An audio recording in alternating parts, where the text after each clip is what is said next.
పులుల సంరక్షణ కోసం తీసుకున్న నిర్ణయం విషయంలో ప్రభుత్వం వెనక్కి తగ్గింది. ఆదివాసీల నుంచి తీవ్ర వ్యతిరేకత వ్యక్తం కావడంతో తన నిర్ణయాన్ని మార్చుకుంది. ఇంతకీ ప్రభుత్వం తీసుకున్న నిర్ణయం ఏంటి? అడవి బిడ్డల వ్యతిరేకతకు కారణమేంటి?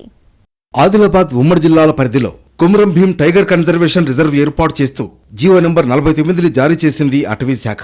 దీని ప్రకారం కొమురం భీం జిల్లాలోని 2 అటవీ డివిజన్ల పరిధిలో గల 9 రేంజ్ల్లోని 339 గ్రామాలు పులుల సంరక్షణ కేంద్రం పరిధిలోకి వెళతాయి. తెలంగాణలోని పులులతో పాటు మహారాష్ట్ర నుంచి వచ్చే పులులకు ఈ ప్రాంతం ఆవాసంగా మారుతుందని భావించింది ప్రభుత్వం.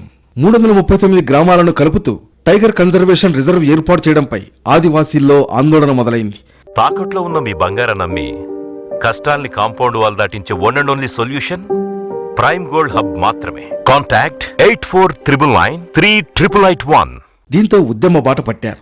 ఏజెన్సీ ప్రాంతాల్లో ఏ పనైనా పేసా యాక్ట్ ప్రకారం జరుగుతుంది. దీంతో గ్రామ సభలు పెట్టి జీవోను రద్దు చేయాలంటూ తీర్మానాలు చేశారు. అలాగే జిల్లా ఇన్ఛార్జ్ మంత్రి జూపల్లికి తమ ఆవేదన తెలియజేశారు.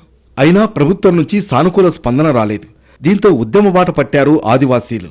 మండల స్థాయిలో ఆందోళనలు, తర్వాత జిల్లాల కలెక్టరేట్ల ఎదుట ధర్నాలు చేశారు. చివరిగా ఉమ్మడి జిల్లా బంద్కు పిలుపునిచ్చారు. గత బీఆర్ఎస్ ప్రభుత్వ హయాంలోనే టైగర్ కన్జర్వేషన్ రిజర్వ్కు ప్రతిపాదనలు, చర్చలు జరిగాయి.